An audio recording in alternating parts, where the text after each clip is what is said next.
में जमकर चले थे लाठी डंडे। चलिए बढ़ते खबरों में आगे।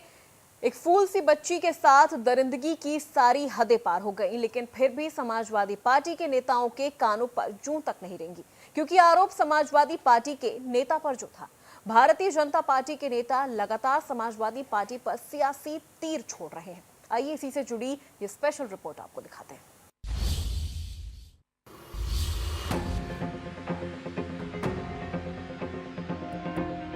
ये बुलडोजर प्रहार की तस्वीरें रामनगरी अयोध्या की हैं, जहां पर पाप करना तो दूर, पाप के बारे में सोचना भी पाप है। लेकिन यहां पर अत्याचार, दुराचार की सारी हदें पार हुई हैं, जिसका आरोपी है मोहित खान।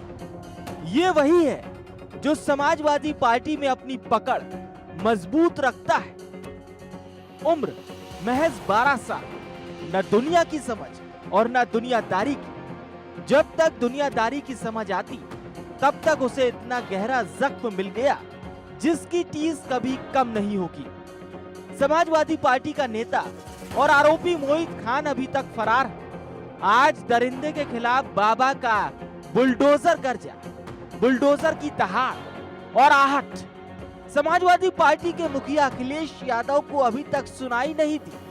अखिलेश के मुंह से एक शब्द भी नहीं निकला और साहब ये यूपी के सिंहासन पर विराजमान होने का सपना देखते हैं। बच्ची और उसके परिजनों का दर्द भारतीय जनता पार्टी के नेताओं ने समझा, सुना, महसूस किया। निषाद पार्टी के अध्यक्ष संजय निषाद ने बच्ची और उसके परिजनों से मुलाकात की। इस दौरान उनकी आंखों से आंसू नहीं रुके। मैं मुख्यमंत्री जी को धन्यवाद दूंगा, उन्होंने मेरी आवाज को सदन में इस ढंग से उठाया और कार्रवाई की। वो लोग जेल गए और आज उनके ऊपर और कार्रवाई। बस इतने उम्मीद रखता हूँ कि मैं अपने समुदाय का किस तरीके से उनका सुरक्षा दे सकता हूँ। अपने समाज मैं नहीं होने देना चाहता हूँ। मैं सभी पार्टी से अपील करूंगा, अत्याचारी का कोई जाति नहीं होता, उसका साथ ले दे और ऐसे अत्याचारियों के खिलाफ मैं समाजवादी पार्टी में उसके कार्यालय जाकर धरना दूंगा कि ऐसे समाजवादी पार्टी से नारा देने वाले सांसद को पार्टी से बाहर करें और उसे उनकी सदस्यता समाप्त हो जाए। जो इस सांसद ने उसका उनके लिए पैरवी की है, पूरे के पूरे उसके मुकदमा नहीं होने दिया।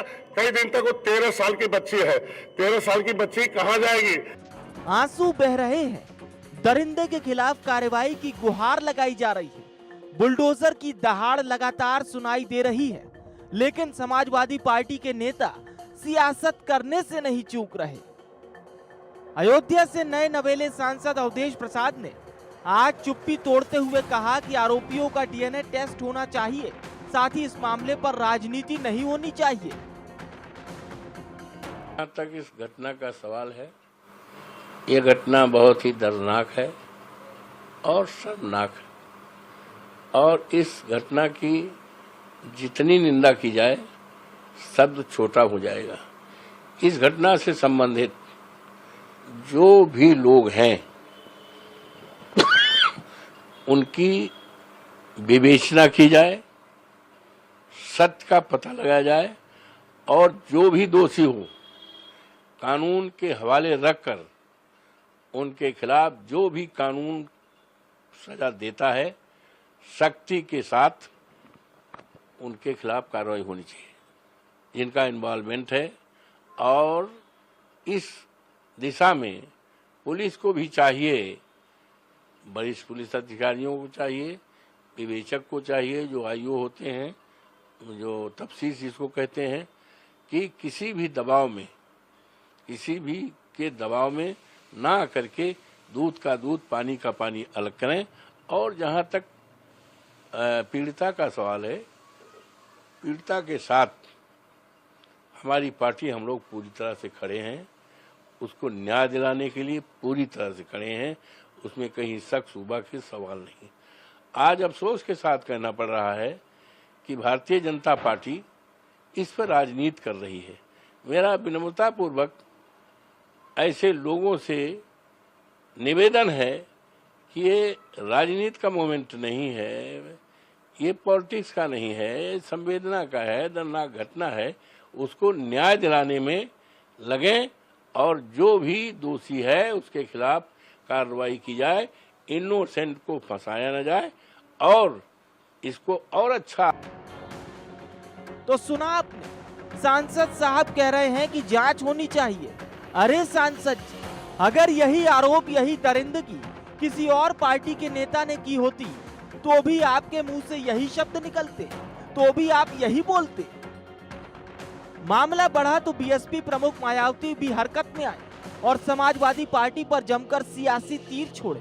मायावती ने कहा कि क्या समाजवादी पार्टी की सरकार में भी डीएनए टेस्ट होते थे। दरअसल आरोपी अभी तक फरार है, लेकिन सवाल यही कि आरोपी को किसका समर्थन मिल रहा है। इंडिया न्यूज डंके की चोट पर सच्चाई दिखाता रहेगा, पीड़ितों की आवाज बनता रहेगा। इंडिया न्यूज यूपी यूके के लिए अयोध्या से अनिल मिश्रा की रिपोर्ट।